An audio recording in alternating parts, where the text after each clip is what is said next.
नमस्कार, स्वागत है आप सभी का दूरदर्शन हिमाचल के इस खास पेशकश में। मैं हूं आपके साथ धर्म प्रकाश। आज इस खास कार्यक्रम में हम बात करने जा रहे हैं हिमाचली संस्कृति की, इसके महत्व की, इसके संरक्षण की। संस्कृति का जब भी जिक्र आता है तो ये जुड़ा होता है उस समाज की सभ्यता से, उस समाज की जीवन शैली से जिससे संस्कृति का सीधा तालमेल रहता है। हिमाचली संस्कृति का जब हम जिक्र करते हैं, जब बात करते हैं, तो इसके संरक्षण की और इसे संजोने की जरूरत हर कदम पर हमें महसूस होती है। हिमाचल के बहुत से लोग ऐसे हैं भी जो इसके संरक्षण के लिए लगातार प्रयासरत हैं और लगातार इसकी कोशिश करते रहते हैं। और ऐसे ही कुछ चुनिंदा लोगों में से हमारे साथ आज एक बहुत ही खूबसूरत शख्सियत मौजूद है। आपका नाम है डॉक्टर अरुण भारद्वाज। स्वागत है सर आपका हमारे इस खास कार्यक्रम में। नमस्कार, धन्यवाद। और दूरदर्शन के सभी दर्शकों को मेरा बहुत बहुत अभिनंदन और आप सबको नववर्ष की भी हार्दिक शुभकामनाएं। धन्यवाद। तो जब संस्कृति का जिक्र आता है तो इसमें धर्म भी होता है, इसमें दर्शन शास्त्र भी होता है, इसमें नीति, विधि, विधान सब कुछ होता है, लोक नृत्य, लोक शैली होती है। लेकिन जब एक सभ्य समाज के निर्माण की बात आती है तो इस सभ्य समाज में आप संस्कृति को कितना महत्व मानते हैं और एक समाज के निर्माण में समाज को अपनी जड़ों से जुड़े रहने के लिए संस्कृति कितनी जरूरी है, यहीं से हम इस कार्यक्रम की शुरुआत करेंगे। जरूर से देखिए, संस्कृति का इतना महत्व है और दुर्भाग्य ये है कि संस्कृति के इस महत्व को शायद हम अब भूलते जा रहे हैं। और मेरा सौभाग्य ये है कि आज इस विषय पे चर्चा के लिए आपने हमें आमंत्रित किया है। देखिए, संस्कृति का एक जो बहुत ही फंडामेंटल, बहुत ही मूल सिद्धांत है वो है कि हमारे जो सोसाइटी के नैतिक मूल्य हैं, जो हमारे संस्कार हैं, वो हस्तांतरित हों पीढ़ी दर पीढ़ी। तो अगर एक पीढ़ी इन सब नैतिक मूल्यों को, इन संस्कारों को, इन परंपराओं को, इन मेले त्योहारों को नहीं समझ पाएगी, तो हस्तांतरण नहीं हो पाएगा और संस्कृति का प्रभाव वहां से खत्म होना शुरू हो जाएगा। और ये तो मेरा सौभाग्य है कि मुझे देवभूमि हिमाचल में जन्म लेने का मौका मिला है।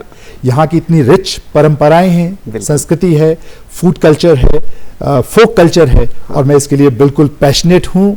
आपके पैशन से मुझे याद आया, जब मैं आपके प्रोफाइल को स्टडी कर रहा था, जब आपके बारे में रिसर्च कर रहा था, तो मैंने देखा आप वेबसाइट आपने एक बनाई है, आप सोशल मीडिया के जरिए भी जो हिमाचल की संस्कृति है उससे काफ़ी जुड़े रहते हैं। अलग अलग जगहों के आपने हिमाचल के दौरे किए हैं, अपर शिमला के दौरे किए हैं, और रोडू, चौपाल, कोटखाई से तो आप खुद भी बिलोंग करते हैं। हाँ जी। तो ये जितने भी जगहों के आपने जायजे लिए, दौरे किए और यहाँ के बारे में जानने की कोशिश की, आपको लगता है कि इससे जो वहाँ के समाज के निर्माण में या इन चीज़ों की आज के जनरेशन में कोई इंपॉर्टेंस है, और अगर इंपॉर्टेंस है तो वो किस हद तक इस समाज को बेहतर दिशा में आगे ले जाने में कारगर साबित होती है? बहुत बढ़िया प्रश्न आपका कि परंपराओं की जरूरत क्या और हमें क्या करना चाहिए और इसका जरूरत क्या। देखिए, किसी भी समाज में अगर हम लोगों को एक जॉयफुल सिस्टम मेंटेन करके रखना है तो उसके लिए ये बहुत जरूरी है कि हमारे नैतिक मूल्य वो जो है बच्चों में बचपन में ही रोपित कर दिए जाएं। और मैं सब संस्कृतियों का बहुत सम्मान करता हूं, लेकिन जो पाश्चात्य सभ्यता की इतनी गूंज है उसके बीच में कहीं उस शोर में हमारी जो इतनी भोलेपन ओरिएंटेड हिमाचली संस्कृति थी वो कहीं मुझे लगता है कि कहीं विलुप्त ना हो जाए। तो जब मुझे ये लगने लगा तो मुझे लगा कुछ तो करना चाहिए हम लोगों को मिलके। और मैं आपको एक उदाहरण देना चाहूँगा। मेरा जो पैतृक निवास ग्राम है वो है कोटखाई, और मुझे याद है मैं अपनी एक नानी से बातचीत कर रहा था। अच्छा। और जब मैं नानी से बात कर रहा था तो मैंने उनको बोला, आप सब तो सोलन में रहते हैं तो आप आ क्यों नहीं जाते? तो उन्होंने उस समय मुझे बताया था, ये मेरे ख्याल 80s की बात होगी, 80 के दशक की। उन्होंने कहा कि हमारे परिवार में, हमारे समाज में घर में ताला लगाना अपशगुन माना जाता है। अब देखिए, इसके दो अर्थ हुए। एक तो ये कि हमेशा जो हमारे पैतृक निवास थे वहां से जुड़ा रहना चाहिए, और दूसरा समाज में इतना ज्यादा एक दूसरे के ऊपर भरोसा था, इंटरडिपेंडेंस थी, इतना स्नेह था कि लॉक, ताले की जरूरत नहीं पड़ती थी। आप सोचिए कि आजकल के समय में ऐसा हो सकता है, आजकल तो पॉकेट में से सामान निकाल लिया जाता है। तो ये जो रीति रिवाज है, ये जो विश्वास थे, ये मान्यताएं थी, ये परंपराएं थी, उनको जो है कायम रखना वो समाज की जरूरत है। नहीं तो आप सोचिए हम कितनी टेंशन इसीलिए लेते हैं कि हमें दूसरों पे विश्वास नहीं रहा। बिल्कुल, और ये जरूरत इसलिए भी है। एक दर्शकों को मैं एक और जानकारी डॉक्टर साहब के बारे में दे दूं।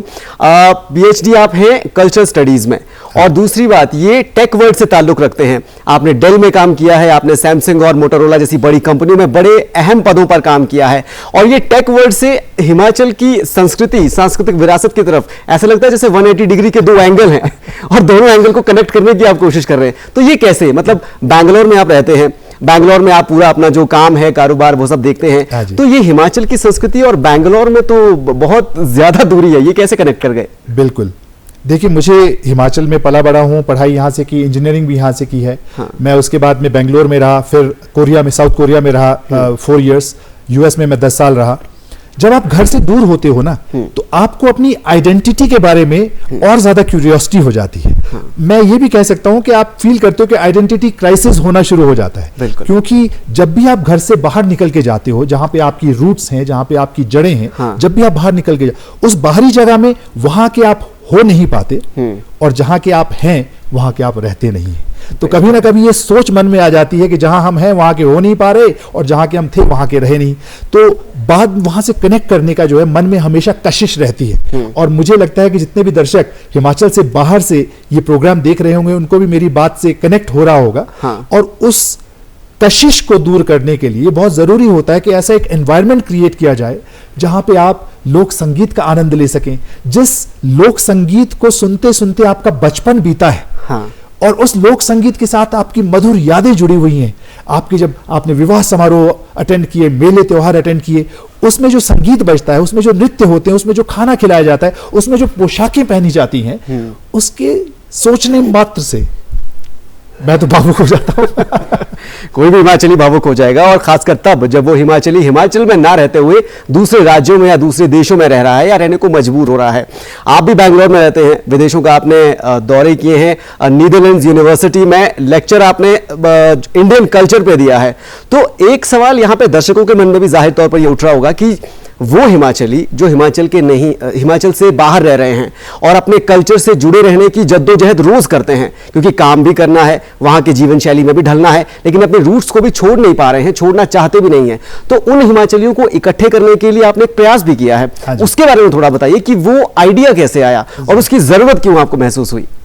मैंने जो मेरी रिसर्च आपने कहा भारतीय संस्कृति के ऊपर हुई है, कल्चर स्टडीज, उसमें एंशिएंट विजडम जो हमारा पुरातत्व ज्ञान है और संस्कृति, उसके बारे में बहुत पैशनेट था। और उसमें मैंने एक बात सीखी, और आप में से जो भी दर्शक इन्हीं भावनाओं को मन में लेके चल रहे हैं कि कशिश तो है लेकिन करें क्या, तो मैंने एक बात सीखी, instead of cursing the darkness, let's light a candle. अंधेरे को कोसने की जगह आइए एक मोमबत्ती जलाते हैं। तो इस थॉट के साथ में एक आइडिया की शुरुआत हुई, friends of Himachal group create किया जाए। तो मैंने पहले एक फेसबुक पे ग्रुप क्रिएट किया था, हिमाचलीज इन बेंगलोर। उसमें ज्यादा लोग जुड़े नहीं, तो मुझे लगा कि इसको थोड़ा वाइडर करना चाहिए। तो फिर फ्रेंड्स ऑफ हिमाचल करके एक ग्रुप बना, और फॉर्चुनेटली 1 से 2, 204 दोस्त मिलते रहे। और फिर सब दोस्तों ने अपने दोस्तों को भी उसमें जुड़ना शुरू किया। उनको ये बात बहुत अच्छी लगी कि हम एक ऐसा ग्रुप बना रहे हैं जिसमें ना कोई पॉलिटिक्स डिस्कस होगी, ना रिलीजन होगा, ना कोई गुड मॉर्निंग मैसेजेस होंगे, गुड इवनिंग, कोई फॉरवर्ड नहीं होगा। एक ही उसका थीम है, एक ही उसका पर्पस है, हिमाचल संस्कृति के बढ़ावे के लिए, हिमाचल संस्कृति से जुड़ी चीजों के लिए, और ब्रांड हिमाचल को एनहांस करने के लिए ही उसमें सिर्फ मैसेज पोस्ट किए जाते हैं। अगर कोई व्यक्ति 2 से ज्यादा कोई और मैसेज पोस्ट करता है, उसको हम ग्रुप से विदा कर देते हैं। तो ये जो आपकी पहल है, इसमें आपको लग रहा है कि ये कामयाब भी हो रही है हिमाचलियों को एक मंच पर लाने के लिए, खासकर तब जब बात सांस्कृतिक विरासतों की या संस्कृति को संजोने की या उससे एक कनेक्शन बनाए रखने की हो? बिल्कुल बिल्कुल, लोगों ने इतना पॉजिटिव रिस्पांस दिया है। हम लोगों के ये ग्रुप जो शुरू किया था, मैं बेंगलोर में रहता हूं तो बेंगलोर से शुरू हुआ था, लेकिन हमारे साथ लोग अब अमेरिका से भी जुड़ गए, साउथ अफ्रीका से लोग, ये सब हिमाचली हैं, ऑस्ट्रेलिया से जुड़ गए, यूरोप से जुड़े हैं। लोगों के मन में है कि भाई ये जो प्रोग्राम है आप बाहर भी कराइए। तो एक और अनुभव हम लोगों ने किया था, वो किया था ओम प्रकाश जी, हमने वर्चुअल कॉन्सर्ट कराए। और इंटेंट ये था कि जब कोविड में सब लोग घर में बैठे हुए थे, सब लोग चाहते थे कि कुछ तो नया हो, और दूसरी तरफ हमारे जो फोक आर्टिस्ट थे उनके पास बिजनेस नहीं रहा, क्योंकि उनका तो टूरिज्म के ऊपर ही बेस था। उसमें से एक फोक आर्टिस्ट है हमारे सरनू राम जी, जो कि खजियार से आते हैं। बहुत उनका कशिश वाला एक गाना है, आंख गलांदियां सचुओ मेरे बांके दिया चचुआ। अगर आप चाहें तो आप गुनगुना सकते हैं, ऐसी कोई बंदिश नहीं है। आप बोला सच हो मेरे बांके दिया चचुआ, आंगलांदियां सच हो मेरे बांके दिया चचुआ। तो बहुत ही सुंदर गाना है, और इसमें बहुत अच्छा एक डायलॉग किया गया है। देखिए मैंने गाना कभी सीखा नहीं, लेकिन ये हिमाचली संस्कृति की ये आपको हर मौका देती है आपने कल्चर से जुड़ने का और कलाओं से जुड़ने का और लोक कलाओं को परफॉर्म करने का भी, और उसका एक एग्जाम्पल तो हम देख ही चुके हैं। मैं सोशल मीडिया की तरफ ही आने वाला था, आपने शरणू राम जी का जिक्र किया। सोशल मीडिया पर हम भी उस दौर में उन्हें कोविड का क्योंकि दौर था, ज्यादातर दुनिया सोशल मीडिया पर ही थी, घरों से बाहर तो निकल नहीं सकते थे। तो सोशल मीडिया का कितना आप रोल कंसिडर करते हैं कल्चर को प्रमोट करने के लिए या उसे प्रिजर्व करने के लिए, या फिर उन लोगों को अपनी बात रखने के लिए जो हिमाचली कल्चर के बारे में जानना चाहते हैं या फिर जानते हैं और दूसरों को बताना चाहते हैं? जरूर से मेरा ये जो है बहुत प्रश्न पूछा जाता है यूथ के द्वारा, पेरेंट्स के द्वारा, सोशल मीडिया का क्या रोल है। मैं अक्सर कहता हूं कि देखिए माचिस है, अब माचिस विजडम ये होना चाहिए कि उसको कहां पे यूज करना है, उससे घर का चूल्हा भी जल सकता है और एक घर को भी जलाया जा सकता है। सोशल मीडिया भी ऐसा ही है। तो सोशल मीडिया को हम कल्चर प्रमोट के लिए यूज करें, लेकिन मेरी सबसे ये प्रार्थना है और मेरा ये एफर्ट भी है, और मैं तो बहुत सारे गवर्नेंस में भी जो मित्रगण है उनसे भी ये रिक्वेस्ट करता रहता हूं, हम अपने मेले त्योहारों को फिर से उसी दृष्टिकोण से सेलिब्रेट करें जहां पे ह्यूमंस का इंटरेक्शन हो। सोशल मीडिया की वजह से हम एक दूसरे से कट ना जाने चाहिए। नाटी का मजा तभी आता है, गिद्धी का मजा तभी आता है जब लोग साथ में हो और वहां पे वाद्य यंत्रों के साथ में म्यूजिक चल रहा हो, क्योंकि डीजे और जो फोक सिंगिंग, फोक यंत्रों के साथ में, जो वाद्य यंत्रों के साथ में जो म्यूजिक क्रिएट होता है ना, उसमें एक फर्क है। और वो फर्क मैं आपको 2 लाइनों में बताना चाहता हूं कि जब आप डीजे और आज का जो म्यूजिक है ना, उस पे उसको सुनते हो और हमारा जो ट्रेडिशनल हिमाचली फोक है या वाद्य यंत्रों के साथ उसके सुनते हो, तो नए वाले में आपके पैर तो थिरकते हैं लेकिन दिल धड़कते नहीं। वाह क्या बात है।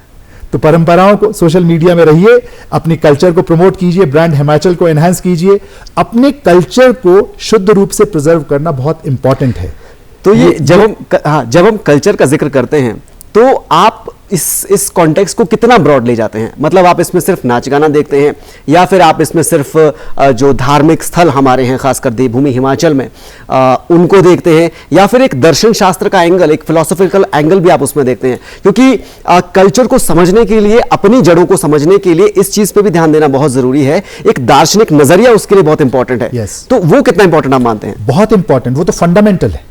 जो परंपराएं हैं वो तो उस वैल्यू सिस्टम को, ताकि वो हस्तांतरित होता रहे, वो कंटिन्यूएशन में रहे, उसलिए बनी है। लेकिन मूल जो है वो तो नैतिक मूल्य हैं हमारे जो विचारधारा है, हमारे जो सोच विचार थे, हमारे जो बिलीफ सिस्टम थे। अब देवी देवताओं की भूमि में है, ये मेरा सौभाग्य है आपकी तरह कि हम देवभूमि हिमाचल में हमारा जन्म हुआ है। यहाँ पे तो देवी देवताओं की मान्यता है, गांव में लोग देवी देवताओं पे इतना विश्वास करते हैं। देखिए दुनिया में बाकी जगह लॉ है, नैतिक मूल्यों की बात होती है, लेकिन हमारे यहाँ पाप पुण्य की बात होती है। हमारे यहाँ कहा जाता है अगर आप अच्छा कर रहे हो तो वो अक्यूमुलेट हो रहा है आपके अकाउंट में, उसका फल आज नहीं कल ना कल मिलेगा, और अगर आप बुरा कर रहे हो, पाप हो रहा है, उसका भी अक्यूमुलेट हो रहा है, बैंक बैलेंस नेगेटिव, वो भी कहीं ना कहीं आपका फल मिलेगा। जब तक देवी देवताओं पर भरोसा रहा, जब तक हम इस बात को मानते रहे कि, मैं अक्सर लोगों को कहता हूं, लोग कहते हैं हम हिमाचल घूम के आए, तो मैं कहता हूं कहां, तो उनको सिर्फ पता है शिमला और मनाली। मैं उनको कहता हूं हिमाचल 2-3 टूरिस्ट स्पॉट में नहीं बसता, हिमाचल जनमानस में जो हिमाचली लोग हैं ना, उनके दिलों की जो मासूमियत है, हिमाचल वहां बसता है। जब तक आपने उसको एक्सपीरियंस नहीं किया तब तक आपने हिमाचल को एक्सपीरियंस नहीं किया। बहुत गहरी और बहुत बड़ी बात है, क्योंकि ये बिल्कुल सही है कि लोगों को, खासकर जो हिमाचल के बाहर के हैं, उन्हें हिमाचल के नाम पे सिर्फ 2-3 टूरिस्ट डेस्टिनेशन ही पता है, उसके अलावा उन्हें हिमाचल की जड़ों के बारे में कोई जानकारी नहीं है। तो इन जड़ों के बारे में लोगों को जानकारी देने के लिए आप जैसे लोग आगे आते हैं, आप लोगों को एकजुट करते हैं, प्लेटफॉर्म्स बनाते हैं और हिमाचल की संस्कृति के बारे में लोगों को बताते हैं, और खुद भी उन जगहों के बारे में, उन जगहों पर जाते रहते हैं। जब मैं आपके सोशल मीडिया प्रोफाइल्स देख रहा था तो मैंने भी देखा कि अभी हाल ही में आप कई ऐसी जगहों पर होके आए हैं, चाहे वो रोडू का जिक्र कर ले, चौपाल का, कोटखाई का, और वहां पे जो ये लोकल रिचुअल्स हैं, लोअर शिमला में करियाला कहते हैं, ऊपर शायद कुछ और कहते हैं। तो इन जो लोकल रिचुअल्स हैं, इनका सांस्कृतिक विरासत के तौर पर या संस्कृति के तौर पे क्या इंपॉर्टेंस आप मानते हैं, और ये संस्कृति के तौर पर इसको आगे बढ़ाने के लिए कितने कारगर साबित होते हैं? बिल्कुल, पहले तो मुझे लगता है कि हम लोगों में क्यूरियोसिटी की भावना खत्म हो गई। प्रश्न पूछने वाले भी कम रहे और उत्तर देने वाले भी कम है। तो प्रश्न पूछे जाने चाहिए और उत्तर देने वाले भी लोग होने मैं फिलहाल वही काम कर रहा हूं, मुझे तो दर्शकों के सवालों को जज करना है कि वो क्या सोच रहे होंगे, क्या सवाल उनके मन में आ रहे होंगे, और उन्हीं सवालों के जवाब आपसे हम जानने की कोशिश करेंगे, दर्शक जानने की कोशिश करेंगे। बिल्कुल, मैं आपको एक एग्जांपल देता हूं। अभी मैं शिकड़ू महाराज का एक मंदिर है रोडू में, वहां पे एक बहुत यंग वो क्राफ्ट्समैन है, वो कारपेंटर थे वहां पे। हाँ। तो मैंने उनसे पूछना शुरू किया। अब देखिए, किसी भी बिल्डिंग को बनाने के लिए पहले उसका आर्किटेक्चरल डायग्राम बनता है एंड ऑल दैट, पर हमारे बुजुर्गों ने बिना किसी कंप्यूटर के, लैपटॉप के, कट पेस्ट के, लेजर गाइडेंस के इतने सुंदर सुंदर मंदिर बनाए हैं। और मुझे पता चला कि एक हमारी कटकोनी आर्किटेक्चर होता है जिसमें विदाउट नेल्स, विदाउट सीमेंट जो है कई मंजिला मंदिरों का निर्माण होता है जी। और वो मंदिर जो है, मुझे बताया गया, ऐसे डिजाइन किए जाते हैं कि अगर छोटा मोटा अर्थक्वेक भी आए, क्योंकि कोई भी फिक्सचर नहीं है, तो वो उसको सस्टेन करते।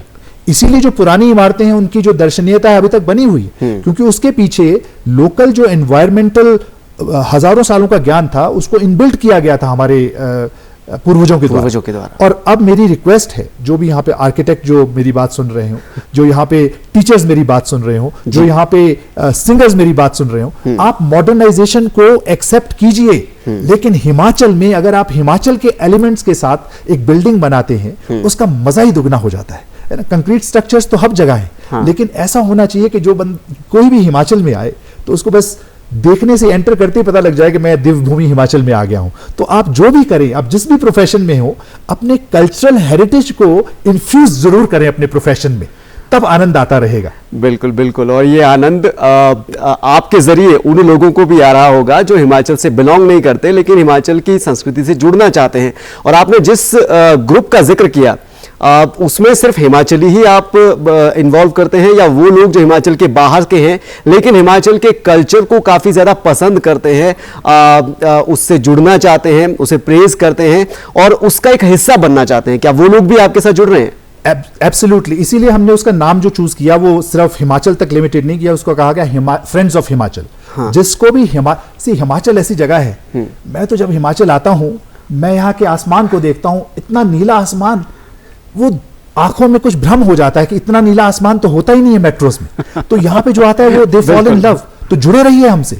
और फ्रेंड्स ऑफ हिमाचल इतना पॉपुलर हो गया क्योंकि ये ग्रुप जो है हमने बनाया था वो ग्लोबल हो गया। फिर लोगों ने कहा कि अब तो हर जगह से जुड़ने शुरू हो गए। तो now we have friends of Himachal, एक बेंगलोर में है, एक फ्रेंड्स ऑफ हिमाचल की चंडीगढ़ शाखा है, एक पुणे में भी है, हैदराबाद में भी है। और जहां पे अगर आप लोग हैं इकट्ठे, क्यों ना मिलें, ताकि हम अपनी सांस्कृतिक विरासत को एक दूसरे के साथ में शेयर कर सकें।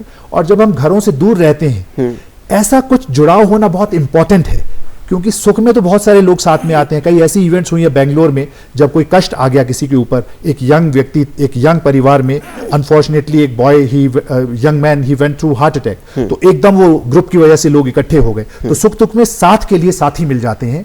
जरूर से आप जहां जहां भी हैं, एक ये कनेक्ट है देवभूमि का। जैसे ही आप कहते हैं मैं भी हिमाचल से हूं, तो ऐसा लगता है कि हम एक दूसरे को पहचानते हैं। बिल्कुल बिल्कुल। और हिमाचल की जो संस्कृति है उसकी एक खासियत है।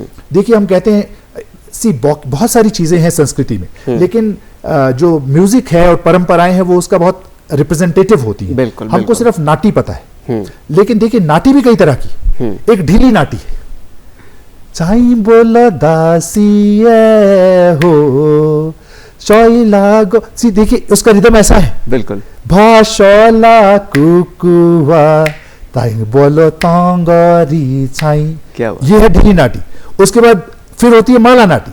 माला नाटी में क्या है कि दिले चाले भाग राती है आदड़ी राती।